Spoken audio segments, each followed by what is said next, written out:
Mahfud MD menyebut DPR RI sebagai lembaga terkorup di Indonesia. Pernyataan itu disampaikan Mahfud saat karena departemen itu yang mestinya mengayomi rakyat ternyata korupsinya gede-gedean. Sampai hari ini. Kembali lagi bersama kami di kajian online daily. Kita tidak bisa menutup mata bahwasanya ada korupsi di internal DPR, dan itu benar-benar sudah tidak bisa terbantahkan.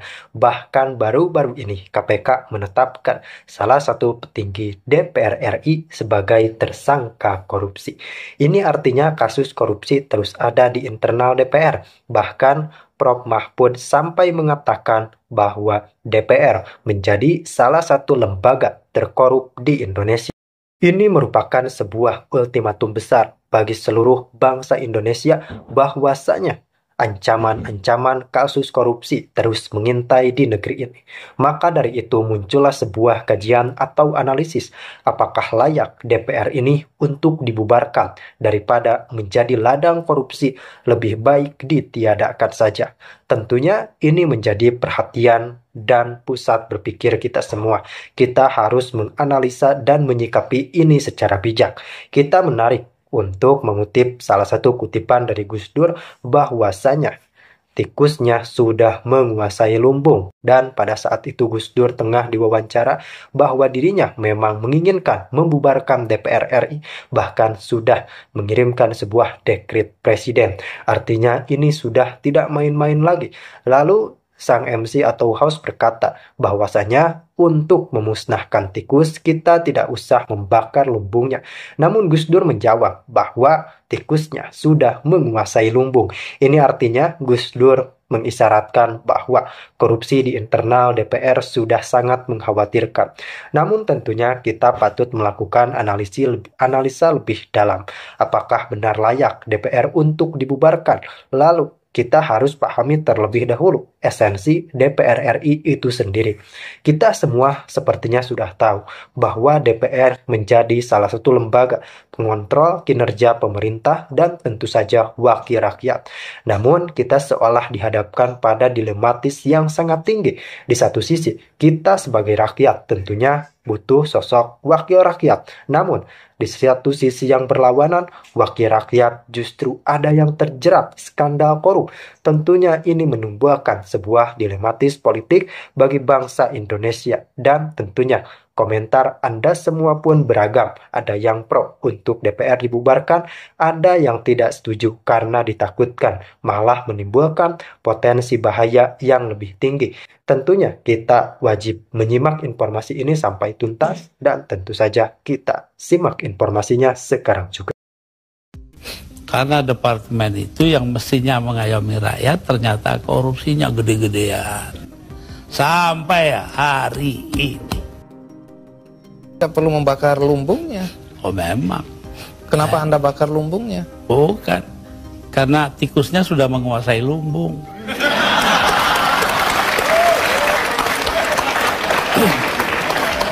Tahukah kalian bagaimana perjuangan keras Presiden Gus Dur membubarkan DPR? Gus Dur dan DPR makin panas saat sang presiden berani menyebut DPR seperti taman kanak-kanak, gengs. Gus Dur pun mengancam mengeluarkan dekret untuk membubarkan DPR. Namun Gus Dur tidak mendapat dukungan dari berbagai pihak termasuk militer. Kasat Jenderal Sutarto malah mengingatkan Gus Dur supaya berpikir ulang. Merasa tak didukung, Gus Dur pun berniat menggusur Sutarto. Dia berencana menggantinya dengan Letjen Agus. Namun Letjen Agus ditolak mayoritas internal TNI Angkatan Darat. Tak cuma TNI Angkatan Darat, TNI Angkatan Laut pun bersuara keras menentang dekret ini. Selain itu, sebagian besar masyarakat dan akademisi pun menolak dekret sang presiden. Namun Gus Dur terus mengancam untuk mengeluarkan dekret jika sidang istimewa MPR tetap digelar. Ancamannya benar-benar dibuktikan tanggal 20 Juli, gengs. Gus Dur langsung mengeluarkan dekret pembubaran DPR. Setelah Megawati diangkat menjadi presiden, Megawati pun mengangkat Kasat Jenderal Sutarto menjadi Panglima TNI.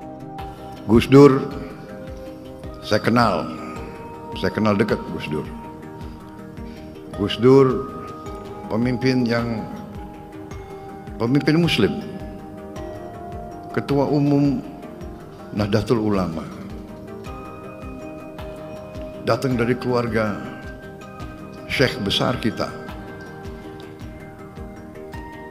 keluarga Tebu Ireng. tapi beliau pemikirannya sangat luas. Beliau jiwanya sangat baik. Beliau merangkul semua. Beliau menjadi tokoh, saya kira tokoh Muslim yang sangat terkenal sebagai tokoh inklusivisme, tokoh yang melindungi semua minoritas. Beliau pemimpin Muslim yang sangat dicintai oleh minoritas-minoritas lain. Saya ingat salah satu langkah-langkah beliau waktu ada ancaman terorisme, ada gereja-gereja yang mau dibom. Beliau memerintahkan anak buah beliau dari Ansor, dari Banser untuk menjaga semua gereja, menjaga semua vihara, menjaga semua pura, menjaga semua kuil. Ini sesuatu yang membesarkan hati, ini yang membanggakan kita. Mungkin jarang di dunia ada pemuda-pemudi Muslim pada saat hari Natal, pada saat Tahun Baru, pada hari-hari besar minoritas, berdiri di depan tempat ibadahnya agama lain, menjaga supaya umat agama lain beribadah dengan tenang di tempatnya mereka Muslim-Muslim, pemuda Muslim yang menjaga di luar. Ini leadershipnya Gus Dur. Ini contoh yang luar biasa, dan itu pun pernah saya tiru. Sewaktu memang Gus Dur sudah tidak ada, saya memimpin partai saya. Waktu itu ada lagi ancaman-ancaman bom kepada gereja. Saya juga perintahkan pemuda-pemuda pengikut saya di Partai Gerindra untuk menjaga di kota masing-masing semua tempat ibadah agama lain. Kita yang jaga, mereka yang beribadah. Ini contoh, dan itulah kenapa Gus Dur ini sangat dihormati. Walaupun beliau menjabatnya sebentar, tapi beliau masih sampai sekarang dihormati, dan beliau akhirnya sekarang diusulkan menjadi pahlawan nasional bangsa Indonesia. Saudara-saudara sekalian, ini saya kira salah satu contoh alumni Al-Azhar yang sempat menjadi pemimpin tingkat nasional di Indonesia, akhirnya menjadi presiden di Indonesia dan memberi kepemimpinan, kenegarawanan, leadership yang patut dicontoh dan akhirnya juga dihormati oleh bangsa-bangsa lain. Saya kebetulan kenal beliau baik, dan alhamdulillah leadership yang beliau sampaikan menjadi pelajaran bagi kita sekalian. Hanya sekedar mengamankan uang negara, tapi juga membuat efisien uang negara. Caranya gimana? Boleh nggak yang bagus-bagus dari korporasi? Central purchasing. Ada ratusan bahan material properti untuk rumah, Ketua. Ketua pasti tahu, dan teman-teman. Kalau itu kita bisa bikin satu, itu akan terjadi penghematan yang luar biasa. Boleh nggak diizinkan oleh anggota DPR saya melakukan penghematan? Bukan hanya mengamankan uang negara. Supaya apa tujuan saya? Supaya harga rumah turun dan uangnya bisa, jadinya pembeli rakyat bisa membeli rumah dengan harga lebih murah. Kemudian soal tanah, Ketua. Saya punya konsep, tanah itu dari sitaan. Saya sudah ketemu Jaksa Agung, di Banten saja ada 1000 hektar. Dan Jaksa Agung siap menyerahkan. Saya sudah bicara dengan Dirjen Menteri Keuangan, kita akan ketemu bagaimana tanah ini bisa digunakan sama rakyat. Bagaimana tanah dari koruptor bisa digunakan untuk rakyat kecil. Mau dihukum, penegak hukumnya disuap dulu. Di NTT ini misalnya, yang kasus yang sangat terkenal bagi saya, karena saya mendapat laporan itu. Bagaimana ada tanah milik milik pemerintah itu beralih ke pejabat-pejabat di salah satu kabupaten di NTT ini. Itu dulu terjadi sebelum Pak Yos jadi wagub, Pak Yos, sebelum Bapak jadi wagub.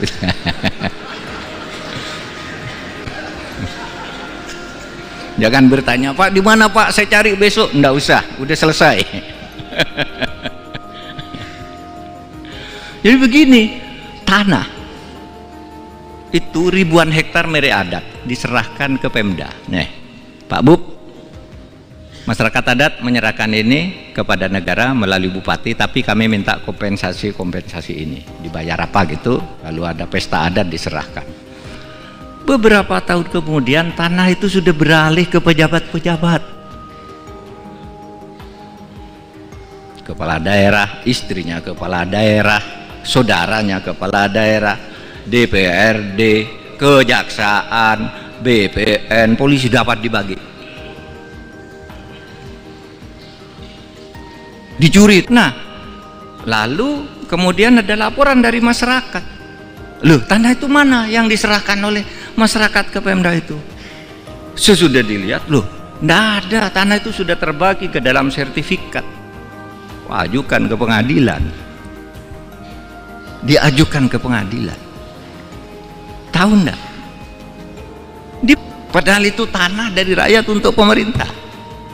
Itu bukan korupsi. Kenapa? Katanya, kata pertimbangan hakim, karena meskipun itu sudah diserahkan ke pemerintah, itu belum dicatat di buku kekayaan pemerintah daerah. Hanya belum dicatat aja sudah dianggap bisa dibagi-bagi. Sehingga oleh hakim itu dikatakan, wah itu bukan korupsi, silakan urus keperdataannya. Berapa sertifikat harus diurus, digugat ke pengadilan masing-masing, Anda bisa. Pada akhirnya apa? Naik di Mahkamah Agung, dibenarkan bahwa itu harus segera dikembali, bahwa itu adalah tanah pemerintah yang belum dicatat. Oleh sebab itu segera catat. Semuanya yang dapat itu tidak secatat menjadi kekayaan negara. Nah sekarang banyak yang bingung, yang sudah terlanjur dapat dijual lagi dan seterusnya. Nah saudara, itu persoalan. Saya beri contoh itu karena saya sedang ada di NTT sekarang. Kalau saya ada di Kalimantan, ceritanya di Kalimantan.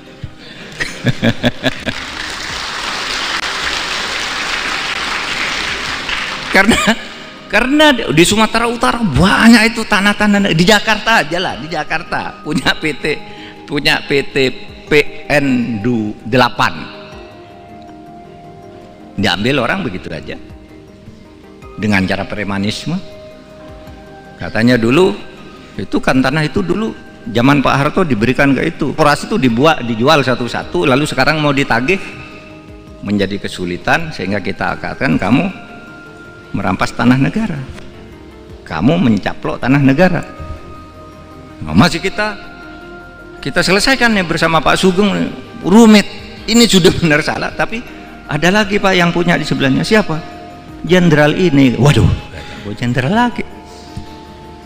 Sudah pensiun, udah mati jenderalnya. Jangan ditanya siapa Pak Jenderal, udah mati sekarang.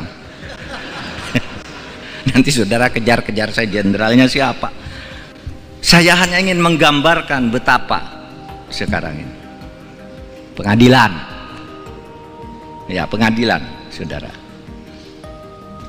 Saya bilang kemarin itu kan saya membentuk tim reformasi hukum, pencepatan reformasi hukum. Ada saja orang usil, apa itu? Pencepatan reformasi hukum, kerja aja, nggak usah pakai tim-tim gitu. Lah justru karena nggak bisa itu tadi, sudah diputus, misalnya mafia tanah, oh iya ya tanah ini salah nih, tanah ini salah. Tapi ketika mau dibalik ke negara, siapa dulu yang buat? Cari dulu yang buat, bupatinya. Wah Pak, bupatinya udah diganti. Yang buat atau lalu bupati yang baru gimana? Berperkara dulu. Kalau bupatinya oke, Pak, BPN dulu yang buat, BPN-nya udah pindah semua. Ada, Pak ini sertifikatnya yang asli sini, dokumennya sudah hilang semua, sehingga tidak bisa diselesaikan cepat. Nah oleh sebab itu kepada yang suka ngeritik itu, mari kumpul. Ini kesulitan kami menyelesaikan, bukan kami tidak mau, ini kesulitannya. Kalau saya melihat ini ada korupsi, Untuk menyelesaikan si anti korupsi ini harus ditangkap dulu. Sebelum ini ditangkap, ini harus sudah vonis pengadilan. Sebelum ini vonis harus jelas dulu ini berlingkar-lingkar gitu. Maka saya katakan ini masalahnya, bukan kita tidak mau bekerja. Oleh sebab itu mari tolong berkumpul, saya bilang pakar-pakar berkumpul kantor saya, gimana caranya buatkan peta jalan untuk menyelesaikan ini. Kalau aturan udah cukup, aparat sudah cukup, tapi macet di macam-macam gini ini.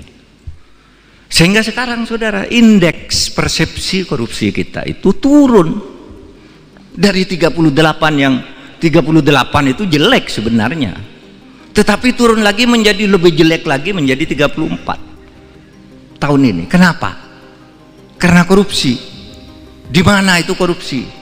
Hasil temuan Transparansi Internasional itu korupsinya ada di DPR.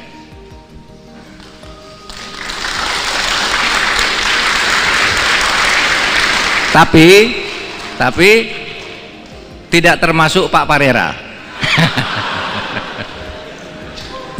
Jangan khawatir Pak, kalau Bapak korupsi saya tidak mau bersama-sama ke sini, tapi karena Bapak bersih sama-sama kita.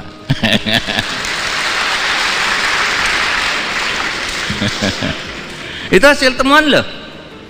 Pak Parera itu anggota DPR, pasti baca dia hasil laporan TI ya, bahwa korupsi pertama tuh di DPR.